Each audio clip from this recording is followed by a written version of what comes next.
That's Brazilian League officiating. Mistakes happen in every match. But have you ever had the feeling that when the match is between a team from the top of the table and a team from the bottom half, those mistakes start to seem a bit more selective? It's the betting companies. It's a whole mafia operation. They're all crooks. It can only be Palmeiras. There are plenty of copycat theories with people just repeating what others are saying out there. But after what happened in the Vitória and Palmeiras game, I have something to say. And it doesn't matter which team you support, I think you'll agree and understand exactly where I'm coming from. Let's go.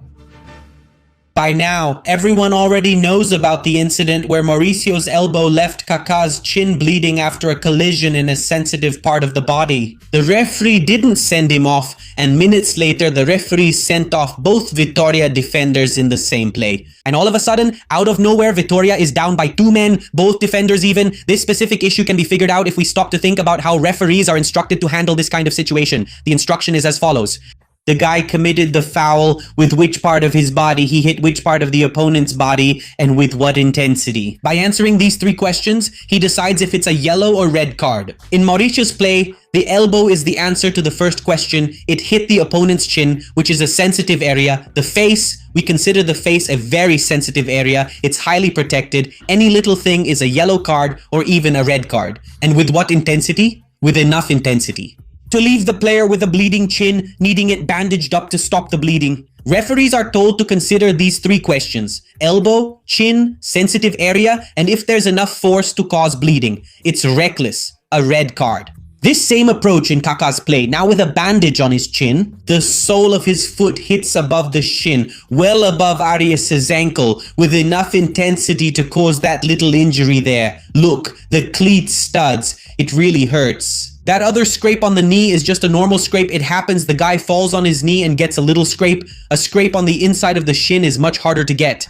Most likely it was that cleat stud hitting here that caused that little injury, yes. So what goes through the mind of the referee and the video assistant referee to not send off Marelson in that play but send off Kaká in this one? And before the ball even gets back into play after that foul, he also sends off Luan Lacanjo, who made that "we're being robbed" gesture because he was obviously upset with the situation. That's where my question comes in, man. Like, think about a soccer referee. Think about the referee as just another professional like any other job.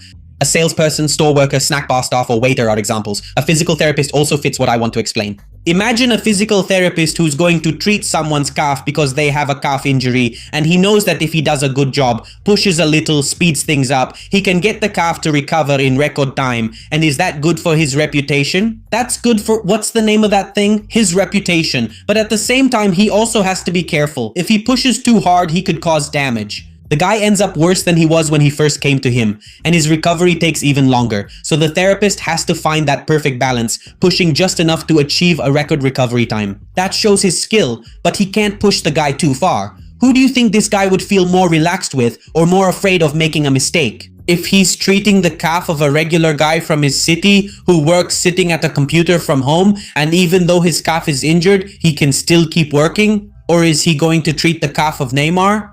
Which one do you think the physical therapist will say, I need to get him back fast but can't push too hard? Which one do you think he's going to be more nervous about and more afraid of making a mistake or messing up? Obviously it's Neymar, for a simple reason. The consequence is if by any chance he injures one or the other, if he injures the guy who works from home, or if it takes too long for him to recover, man, the guy will come, give feedback, complain, renew his treatment there and say, come on, man, what's going on?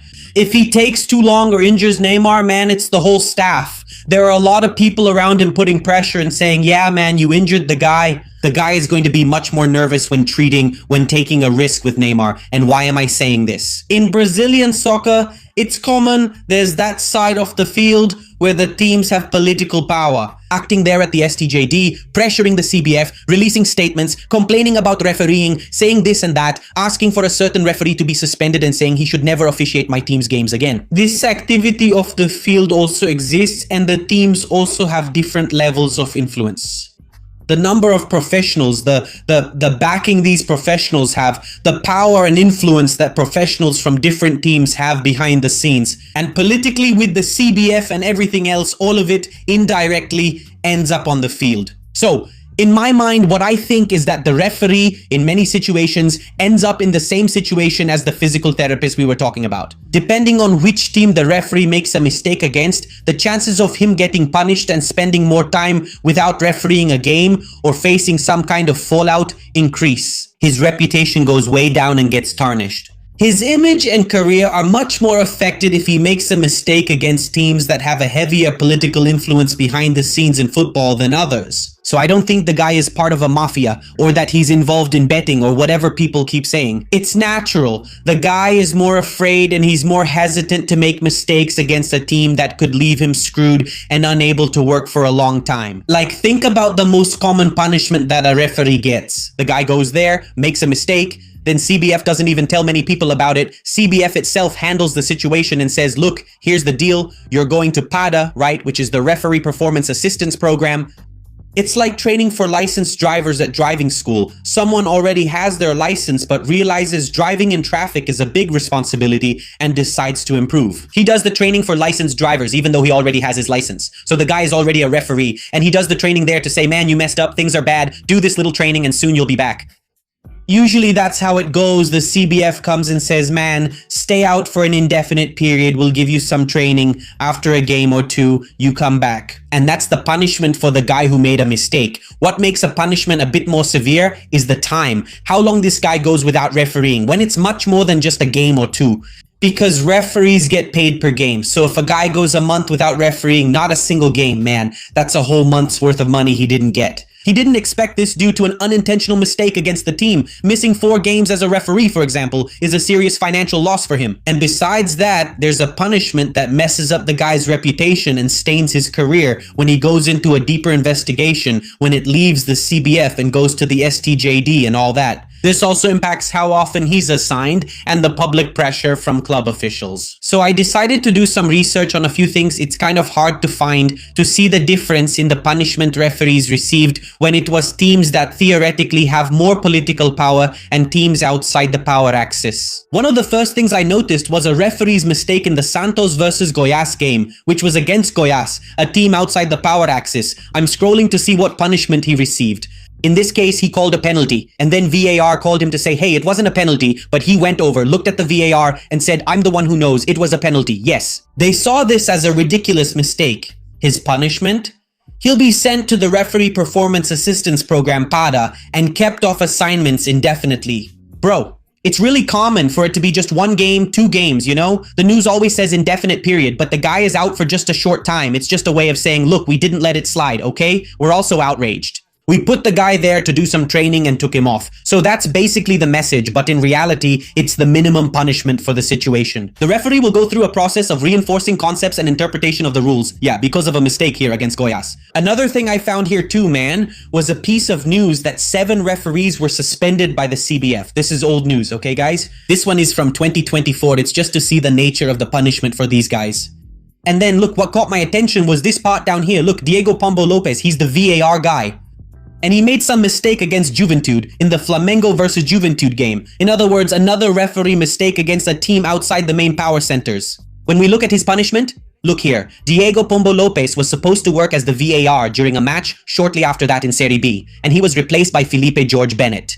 In other words, his punishment was to lose the next game where he would be the VAR in Serie B, which even financially is less, since Serie B pays less. You're not getting any money from your next Serie B game because you're not going. The case isn't explained, it's not brought up, they don't really put a spotlight on the guy's work, they don't put much pressure on him. That's why, in my interpretation, this is the minimum punishment for a major refereeing mistake. This Rodrigo Guarizo Ferreira here also got a very similar punishment, but it's funny, I couldn't find his name being mentioned up here. While in other cases, this one is also from 2024, this Zanovelli here, he gets suspended for 15 days. And it's a light punishment, they say 15 days and it sounds like a lot. But it's 2 games, right? Maybe 3, I don't know. Anyway, 15 days, they suspended the referee and that's it. He went to that so-called PADA and stayed there for 15 days. But look, this time the mistake was against São Paulo, a team with more political presence. Check this out, man. They took the case to the STJD.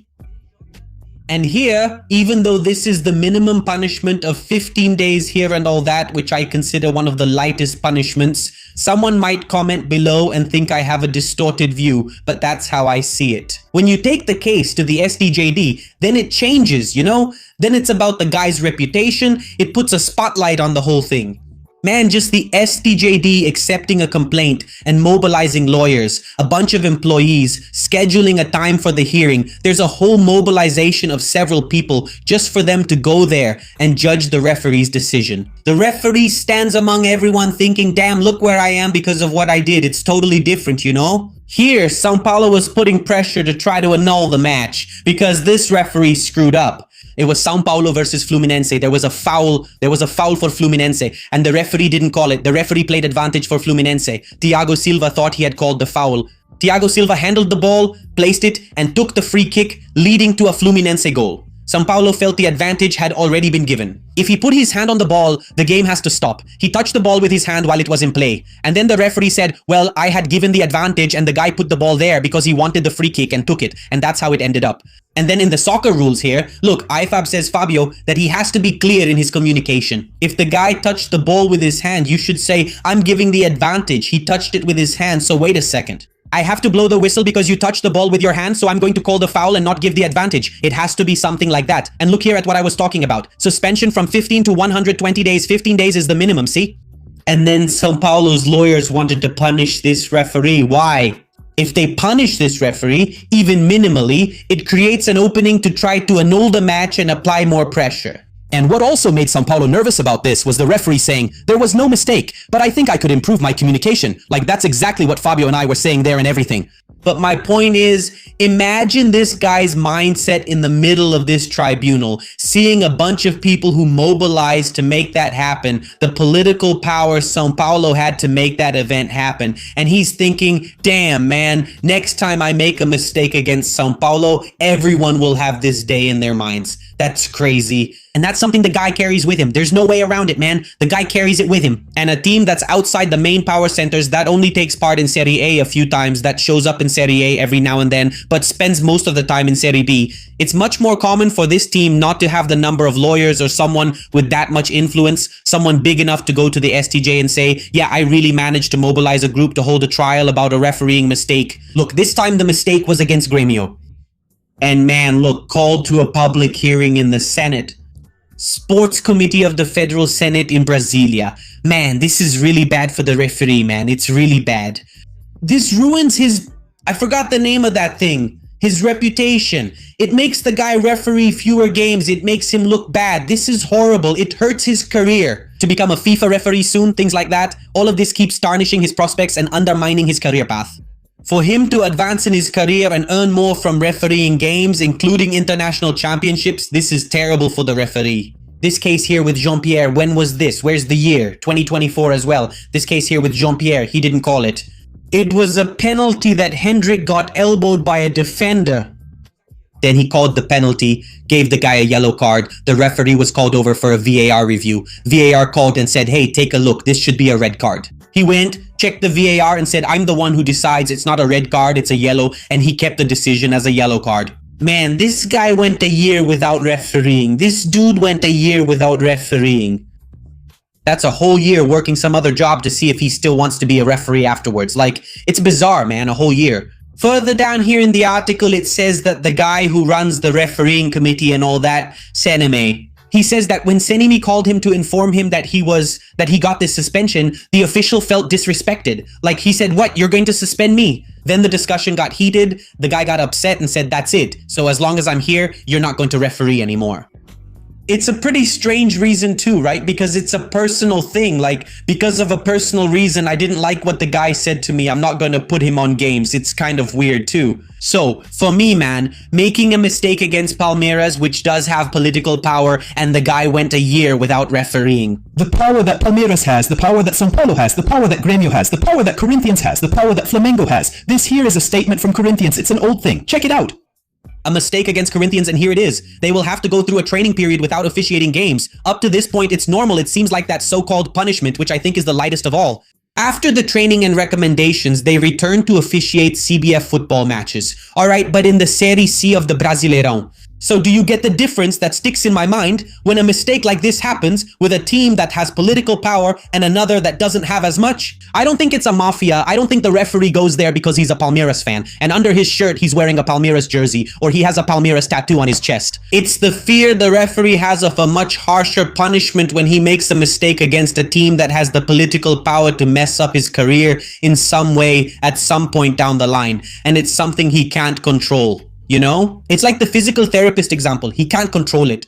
He'll be more nervous treating Neymar's calf under pressure, where mistakes aren't allowed, than treating a regular guy who works from home. That's why it's very common for there to be pressure and refereeing talk in coaches' press conferences before the matches happen. When the coach goes to the press conference and says, "Look, I didn't like it. They assigned this referee to officiate this game. He already made mistakes against us in this game, this other game, and yet another game." In other words, it's a message to this referee like, "My man, we're watching what you're doing, and whatever you mess up here, we're going to interfere in your career. Because you know we have the power to do that behind the scenes." That's the message. We're watching there, thinking that the coach of one team is provoking the coach of the other team and that the fans are getting fired up. Bro, the guy is getting in the referee's head. It's like, I know you're going to make mistakes, but if you mess up against me, things are going to get wild. Coaches who make these statements at press conferences are usually from teams that play a political role behind the scenes in the CBF or STJD. It's never a team that rarely appears in Serie A, then the coach complains, "No, this guy shouldn't be refereeing." You won't see that, you know? You'll only see that in big games with teams at the top, teams with political power, talking about refereeing before the match even happens. Then you'll look and think, now I get what João was talking about. Now you understand my point of view better, right? But you'll still call me crazy. Thanks, take care.